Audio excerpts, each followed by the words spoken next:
గృహజ్యోతి వల్ల ఉపాధి కోల్పోయిన విద్యుత్ బిల్ కట్టని ఆదుకోవాలి రాష్ట్ర ప్రభుత్వం, ఆదుకోవాలి రాష్ట్ర ప్రభుత్వం, ఆదుకోవాలి రాష్ట్ర ప్రభుత్వం, విద్యుత్ బిల్ కట్టని రాష్ట్ర ప్రభుత్వం కల్పించాలి. విద్యుత్ బిల్ కట్టని ఉపాధి, విద్యుత్ బిల్ కట్టని ఉపాధి, కల్పించాలి. విద్యుత్ బిల్ కట్టని ఉపాధి ఇవ్వాలి. జీవో నెంబర్ ప్రకారం కనీస వేతనాలు, జీవో నెంబర్ 11 ప్రకారం కనీస వేతనాలు,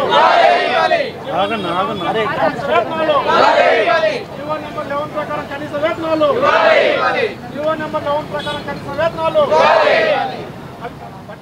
కల్పించాలి. గృహజ్యోతి వల్ల ఉపాధి కోల్పోయిన రాష్ట్ర ప్రభుత్వం న్యాయం చేయాలి. బిల్ కలెక్టర్లకు రాష్ట్ర ప్రభుత్వం న్యాయం చేయాలి. రాష్ట్ర ప్రభుత్వం బిల్ కలెక్టర్లకి న్యాయం చేయాలి. బిల్ కలెక్టర్లకు రాష్ట్ర ప్రభుత్వం ఇవ్వాలి. జీవో నెంబర్ 11 ప్రకారం కనీస వేతనాలు.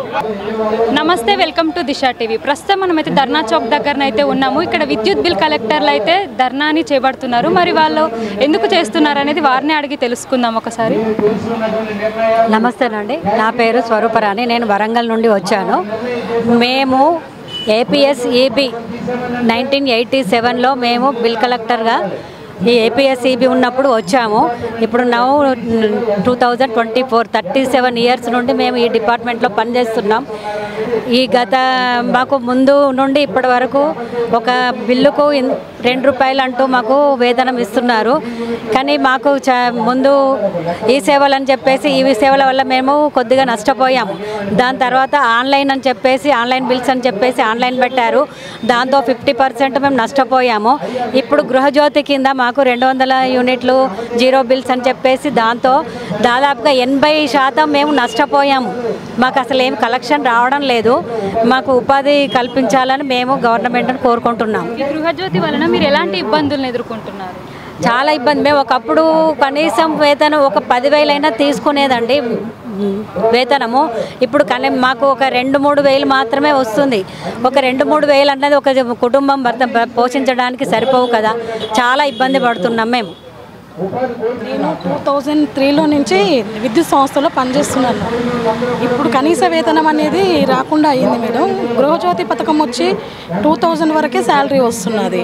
అంతకుముందు ఒక 10,000 వరకు ఆన్లైన్ కలెక్షన్ వచ్చిన తర్వాత పేటిఎంలు అలా కట్టడం వల్ల కొంచెం తగ్గిపోయేది. ఇప్పుడు గృహజ్యోతి జీరో బిల్స్ రావడం వల్ల 2000 శాలరీ వస్తుంది. 80% మనం ఉపాధిని కోల్పోయే పరిస్థితి ఏర్పడింది. అందుకే మాకు కనీస వేతనము కానీ ఆర్టీజీని గుర్తించడం కానీ ఏదో ఒకటి చేయాలని రేవంత్ రెడ్డి సార్ కానీ కోరుకుంటున్నాము. విద్యుత్ సంస్థలో పనిచేస్తున్న 650 మంది విద్యుత్ బిల్ కలెక్టర్లు ఆన్లైన్ ద్వారా బిల్లులు తగ్గిపోయినాయి చాలా.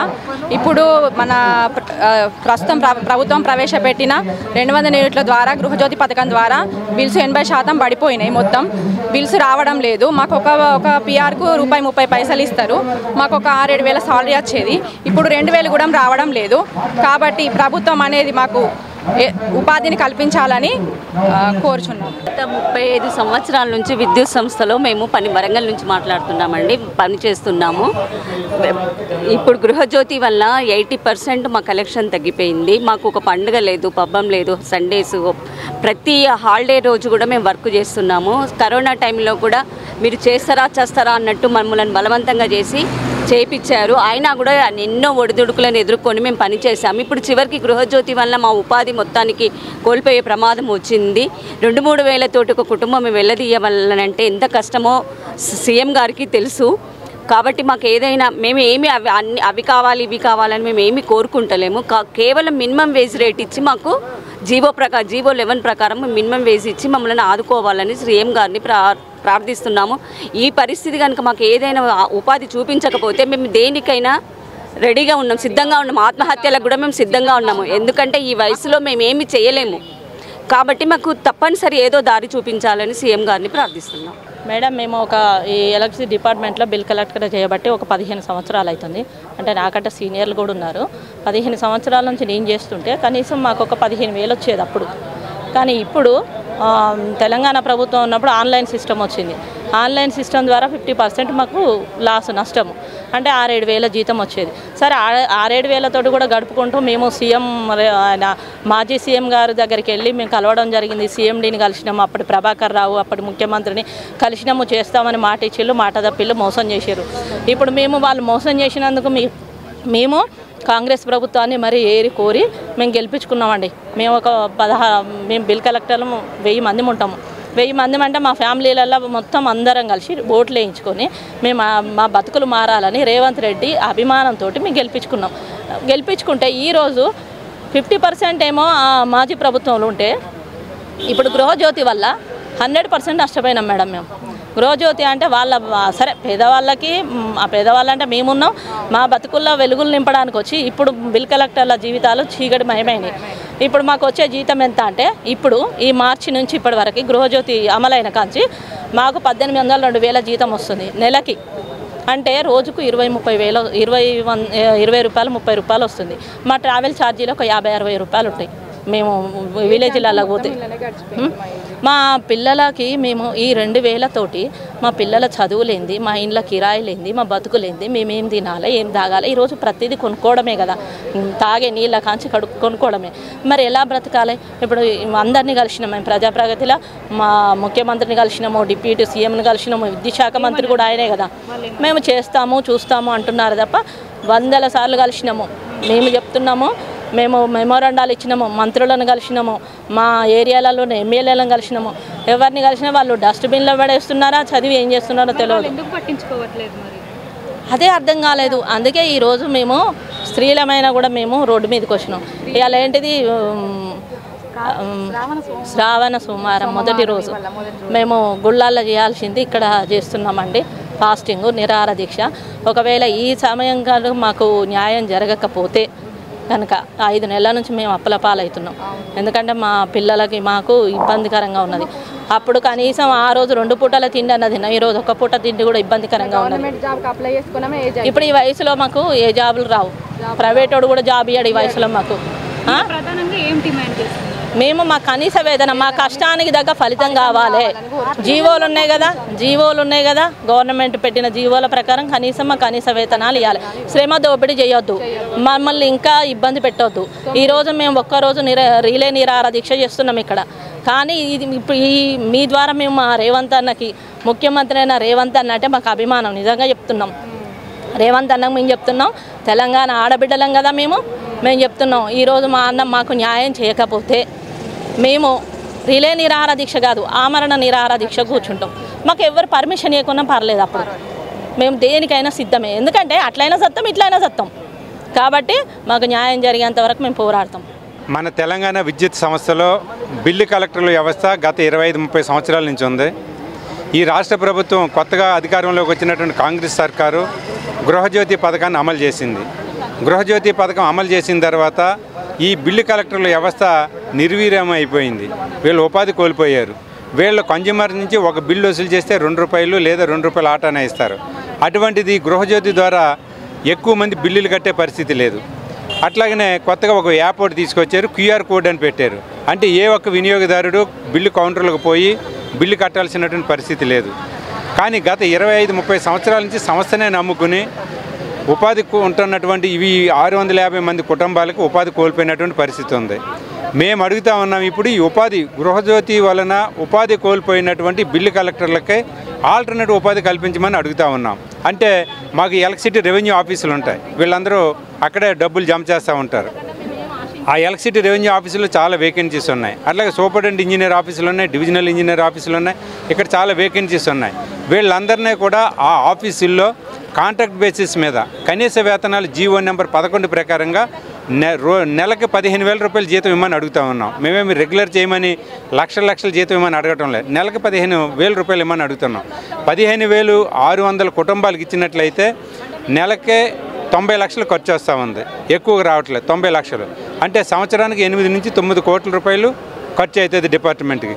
కానీ వీళ్ళు వసూలు చేసేది నెలకే 200 కోట్లు, 300 కోట్లు, 1000 కోట్లు ఉన్నాయి. అటువంటిప్పుడు 8-9 కోట్లు ఖర్చు పెట్టి వీళ్ళకి ఉపాధి కల్పించడం అంత పెద్ద సమస్య ఏం కాదు. కానీ ఇదే విషయం మీద బట్టి విక్రమార్క గారికి మేము చెప్పాం, డిప్యూటీ సీఎం గారికి. అంతే, ఎందుకంటే ఆయన విద్యుత్ శాఖ మంత్రి కూడాను. ఆయన చేస్తాను అన్నాడు తప్ప ఎక్కడ పరిష్కారం కాలే. కాబట్టి వెంటనే మా సమస్య పరిష్కారం చేయాలని ఈరోజు ధర్నా చౌక్లో మేము నిరాహార దీక్ష పెట్టాము. రేపు మేము అందరం కలిసి మాస్ రిప్రజెంటేషన్ ప్రజావాణిలో మెమోరాన్ని ఇవ్వబోతా ఉన్నాము. అయినా సమస్య పరిష్కారం కాకపోతే ఆగస్టు 15 తర్వాత ఏ రోజైనా విద్యుత్ సౌధ ముట్టడిస్తాము. విద్యుత్ సౌధ ముట్టడించడం అంటే అవసరమైతే కుటుంబాలతో వచ్చి అక్కడే కూర్చుంటే మా సమస్య పరిష్కారం అయ్యే వరకు విద్యుత్ సౌధ దగ్గరకు బయట ఇస్తామని చెప్పేసి తెలియజేస్తాము. గత 20 సంవత్సరాల నుంచి బిల్ కలెక్టర్గా చేస్తున్నాను. నేను జాయిన్ అయినప్పుడు కొంచెం పర్వాలేదు, శాలరీ 10-12 వేలు 15 వేలు అలా వచ్చాయి. ప్లస్ ఆన్లైన్ సిస్టమ్ వచ్చినాక దానికి సగం పడిపోయింది. ఇప్పుడు గృహజ్యోతి పథకం వల్ల పూర్తిగా మేము మా జీవితాలని కోల్పోయాం. మాకు కూడా కన్సల్ట్ పేమెంట్గా ఇవ్వమని కోరుకుంటున్నాం. లేదు, కన్సల్ట్ పేమెంట్ ఇచ్చి మిగతా ఆఫీసులలో మమ్మల్ని యూజ్ చేసుకున్నాం పనికి. నేను కోకటపల్లి ERO నుంచి మాట్లాడుతున్నాను. నేను గత 18 సంవత్సరాల నుంచి చేస్తున్నాను. అప్పుడు ఆన్లైన్ సిస్టమ్ ఉన్నా కానీ కనీసం 10,000 జీతం వచ్చేది. ఇప్పుడు కనీసం 3,000 4,000 కూడా జీతం రావట్లేదు. అది కొంచెం శాలరీ లేబర్ యాక్ట్ ప్రకారం శాలరీ సిస్టమ్ ఇవ్వాలని కనీసం 15,000 18,000 జీతం ఇవ్వాలని అనుకుంటున్నాము.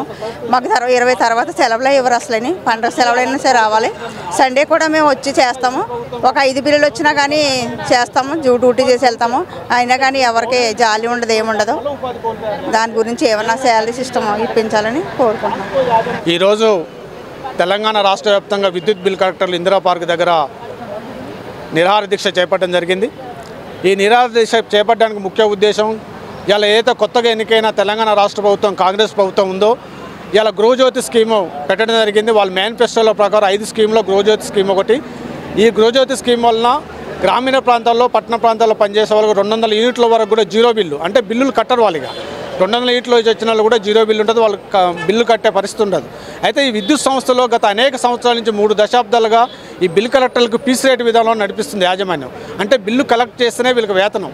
అంటే రూరల్ కలెక్షన్ పోయే వాళ్ళకు ₹2.75, పట్టణాల్లో కలెక్షన్ చేసే వాళ్ళకు ₹2 ఇస్తున్నారు. అయితే రూరల్ కలెక్షన్ పోయే వాళ్ళకు ఈ గృహజ్యోతి వల్ల 90% బిల్లులు కట్టకపోవడం వల్ల గతంలో వీళ్ళకు 15 నుంచి 18 వేలు వచ్చేది, ఇప్పుడు 2,000 3,000 కూడా రావడం లేదు. అంటే పూర్తిగా ఉపాధి కోల్పోయారు. పట్టణ ప్రాంతాల్లో పనిచేసే వాళ్ళకు కూడా ఇప్పుడు అనేకమైన ఆన్లైన్ పేమెంట్స్ రాబట్టి ఇలా NPDCL యాజమాన్యం SPDCL యాజమాన్యం ఆగస్టు 1 నుంచి ప్రతి బిల్లు మీద QR కోడ్ తీసుకొచ్చింది. QR కోడ్ అంటే స్కానింగ్, అంటే ఇంటి దగ్గర ఉండి స్కాన్ చేసుకొని బిల్ కట్టేసుకోవచ్చు. అంటే ఇట్లాంటి సిస్టమ్స్ ఒక సంస్థలో తీసుకొస్తున్నప్పుడు ఆ సిస్టమ్ కింద పనిచేస్తున్నట్టు, అంటే ఇన్ని సంవత్సరాలు 25 సంవత్సరాల నుంచి పనిచేస్తున్న వాళ్ళు అంతా డిగ్రీలు చేసిన వాళ్ళు, గ్రాడ్యుయేట్ ఉన్నారు, పీజీలు చేసిన వాళ్ళు, ఇంటర్మీడియట్ చేసిన వాళ్ళు ఉన్నారు. వీళ్ళందరూ కూడా ఇది 45 సంవత్సరాల నుంచి 50 సంవత్సరాల వయసు వచ్చింది. ఇప్పుడు మీరు కొత్త పథకాలు పెట్టుకొని కొత్త ఆన్లైన్ పేమెంట్స్ పెట్టుకొని వీళ్ళంతా 650 మంది ఉపాధి కోల్పోతే వీళ్ళు ఇప్పుడు ఎక్కడ పోయి పనిచేస్తారు? ఇలా 50 సంవత్సరాలు వచ్చినట్టు షాపుల గుమస్తా కూడా ఎవరు పెట్టుకోరు, యంగ్స్ కావాలని అడుగుతుంటారు. అందుకని నేను ప్రత్యేకంగా SC office, DE office, ER ఆఫీసులలో ఎన్నో సంవత్సరాల నుంచి రిటైర్మెంట్ అయిన ప్లేస్లో కొత్త రిక్రూట్మెంట్ లేవు.